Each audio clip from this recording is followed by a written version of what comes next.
Bonjour à tous et à toutes, je suis Coloriel, bienvenue sur ma chaîne. Je voulais vous partager la suite de mes aventures à la cabane ostréicole. Ça fait maintenant 3 bonnes semaines que j'y travaille.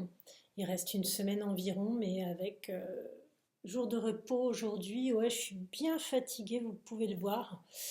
Et Noël aussi qui sera pas travaillé, probablement un jour ce week-end, alors que le week-end dernier nous avons travaillé pour honorer les commandes de tous et toutes. Donc on a fait des magasins Métro, Carrefour, Auchan, et on a fait des bourriches et des bourriches et des bourriches de 8 kilos, de 15 kilos, de 2 kilos, de 1 kilo, de toutes sortes d'huîtres, de la fine de Claire en passant par la Victorine, de l'excellence, enfin, toutes sortes d'huîtres de tous les calibres, entre 0 la plus grosse et 5 la plus petite. Je me suis améliorée sur bien des points, à savoir ma cadence, mon œil pour discerner le calibrage, alors que c'est pas du tout mon... Enfin, j'en savais rien, je ne savais pas le faire. En revanche, la fatigue s'est installée, on est épuisées toutes, donc beaucoup de susceptibilité, plus de tension. On sent qu'on est au bout un petit peu de nos forces. Du coup, il y a plus de moqueries, il y a plus de piques, il y a plus de remarques parce qu'on est fatigué, très fatigué. Et je dois reconnaître que d'épuisement, hier, j'ai fait une pause dans ma voiture pour manger au calme, être au chaud, alors que sinon on passe par le hangar et on va à la cafette qui est chauffée, mais on est très nombreux, donc pardon, difficulté de trouver une chaise, on est en plein dans le passage, bref, compliqué. Et alors je voulais parler de la chaîne. Eh ben la chaîne, les huîtres, il y a 70 personnes, peut-être, je sais pas, 30, 35 personnes qui viennent de Roumanie et une chaîne française. Et en fait, les deux chaînes produisent des colis et des colis pour beaucoup de supermarchés. Ça permet d'avoir une cadence supérieure. Il y a un débit qui est beaucoup plus important, alors qu'à la table, on est 12, à savoir 6 paires de 2. Sur les 12, eh bien, 4 se sont fait porter pâle, à savoir 3 étaient malades. Et puis une a oscillé entre la difficulté à tenir le rythme et la maladie. Pour beaucoup, désolé du bip, j'ai encore oublié d'éteindre mon téléphone. Pour beaucoup, le challenge, c'est de tenir, parce que quand on est fatigué, on devient extrêmement susceptible. Que je comprends aussi la tension entre les anciennes et les saisonnières, parce que quelque part, on ralentit la cadence. On n'a pas le temps pour faire de la pédagogie ou nous expliquer tellement. Et puis, je crois surtout qu'il y a une difficulté à faire respecter ses limites en fonction de chacun et avec peu de réflexe peut-être à avouer qu'on est tous au bord de l'épuisement et que du coup notre seuil de tolérance est à 0.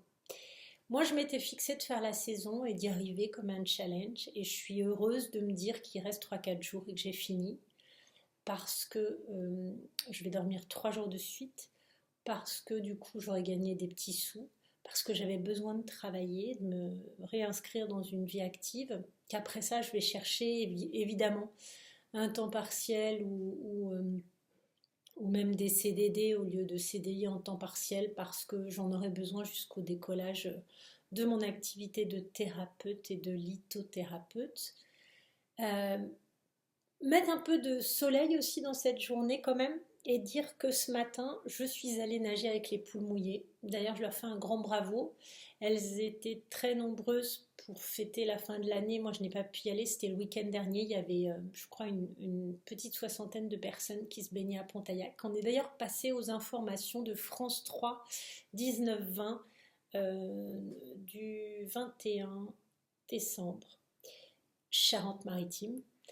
J'ai pas vu l'extrait, mais il paraît qu'on parle des poules mouillées. J'ai été très heureuse de les rejoindre ce matin, qui est mon jour de repos, après 7 jours d'affilée.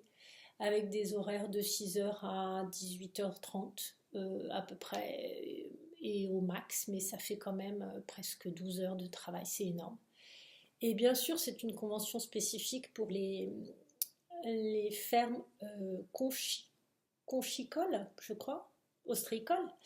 Et néanmoins, dû aux cadences de fin d'année, à la demande de production de tout ça, voilà pour la fin une expérience intéressante, épuisante, qui font en fait cette option de se confronter à ses propres limites, à les dépasser, à supporter un petit peu les humeurs des unes et des autres qui sont exacerbées, pour certaines relativement tyranniques, avec un humour compliqué, parce que se moquer de l'incompétence de certaines, c'est pas facile, d'autant que j'ai envie de dire, vis ma vie. Essaye-toi une journée de sortir de ta zone de confort et d'aller faire le job de quelqu'un d'autre une journée. Et tu seras un domaine dans lequel, bien sûr, dans ces cas-là, tu n'es pas du tout experte. Moi, je l'ai fait de nombreuses fois. J'ai changé de boulot 25 fois dans ma... Enfin, de cabinet, d'entreprise 25 fois dans ma vie. Donc 26 cette fois. Mais surtout, je me suis reconvertie. J'ai été explorer ce type de situation. Et on est très malmené dans le doute de soi-même, de l'estime, de la confiance, parce que même si on pense que tout va bien aller, on sait qu'on n'a pas d'acquis, que tout est à développer. Donc je voulais signaler quand même que c'est pas facile, ça demande beaucoup d'énergie, qu'en plus c'est juste amener un renfort pour une meilleure productivité sur une période donnée dans une entreprise et qu'il n'y a pas de volonté de piquer quoi que ce soit ou d'aller bouffer sur les plates-bandes de qui que ce soit. Et du coup, je trouve ça dommage que la sanction des personnes qui font cet effort et ce pas de côté soit des jugements, des remarques perpétuelles sur la négativité et les critiques. Parce que bien sûr, on fait des erreurs, oui, on en fait, et plus on est fatigué, plus on en fait. Et du coup, c'est normal. Si seulement on avait le courage de détourner un peu le regard et de se dire, mais quelle chance finalement qu'elles viennent nous aider. Parce que si on était, je ne sais pas, 4 comme on est tout le temps, au lieu d'être 12, eh ben, on aurait 3 fois plus de boulot. Voilà pour cette vidéo. Je n'oublie pas la, probablement la bienveillance qui peut exister pour chacune. Et je mets ça beaucoup plus sur la personnalité, le caractère et la fatigue. Mais je trouve ça compliqué. J'ai trouvé ça compliqué. Je le partage. Il n'y a aucun jugement parce que je pense que c'est comme ça, c'est normal, c'est classique, c'est banal. Mais j'ai trouvé que c'était un travail avec beaucoup de tension, une tension extrême à un moment et on m'avait prévenu que c'était dur, mais je ne pensais pas que ça viendrait des autres, je pensais que ça viendrait des conditions. Et les conditions de travailler un petit peu dans le froid, même si le hangar est chauffé, mais pas beaucoup, donc c'est l'humidité, on est en bottes, et puis le froid, parce que quand on est en pause, on traverse le hangar qui lui n'est pas chauffé du tout. Et puis après, on va dans la cafette qui est chauffée. Et du coup, il faut alterner de se couvrir et se découvrir. Si on veut voir le jour, il faut sortir. Et là, en ce moment, au froid, avec du vent, même si jusqu'à présent, c'était plutôt doux. Donc, ouais, difficile. Difficile. J'ai envie de dire merci à certaines qui ont su trouver un petit mot pour m'encourager. Merci à d'autres de m'avoir expliqué un peu le basique de détails dont j'avais besoin parce que personne ne leur a appris à transmettre un savoir, je pense.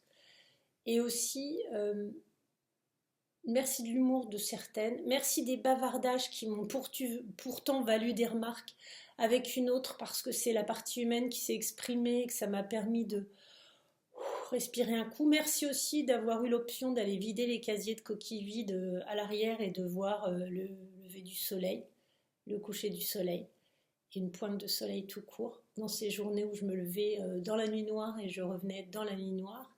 Et puis à mon voisin tout sympa qui est venu 2 soirs avant de partir en vacances de Noël avec sa propre famille chez moi parce qu'il savait où se trouvait le double des clés et qui m'a mis du bois dans le poêle à bois pour l'allumer et quand je suis rentrée, il faisait tout bon, qui m'a préparé une soupe de légumes et me l'a déposée sur ma plaque de cuisson. Et là, merci petit ange, parce que c'était une attention tellement mignonne, tellement sympa. Cette soupe avait le meilleur goût que je n'ai jamais goûté.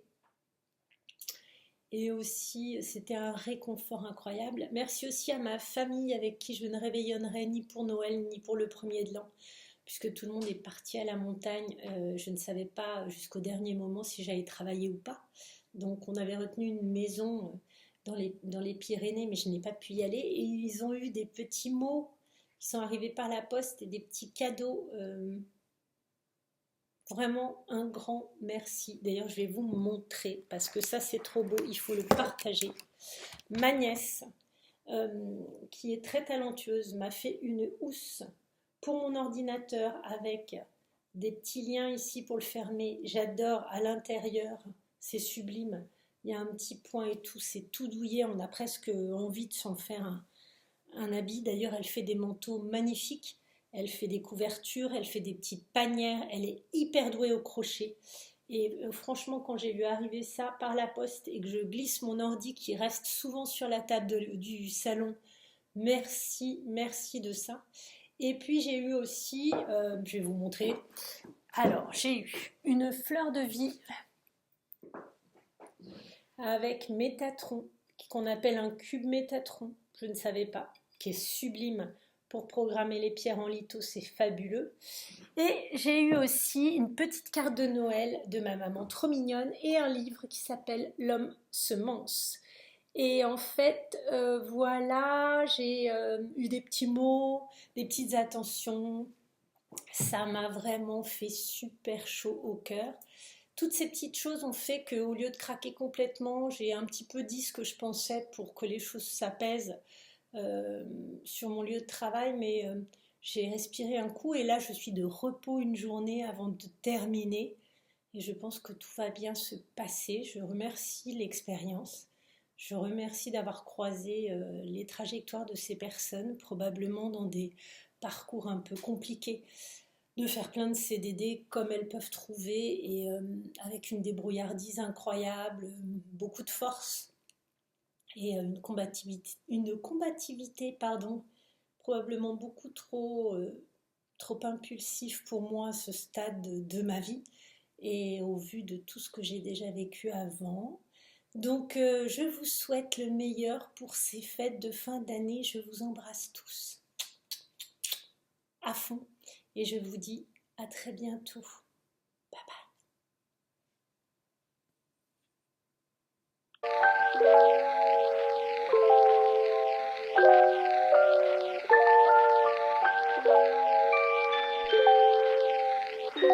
bye.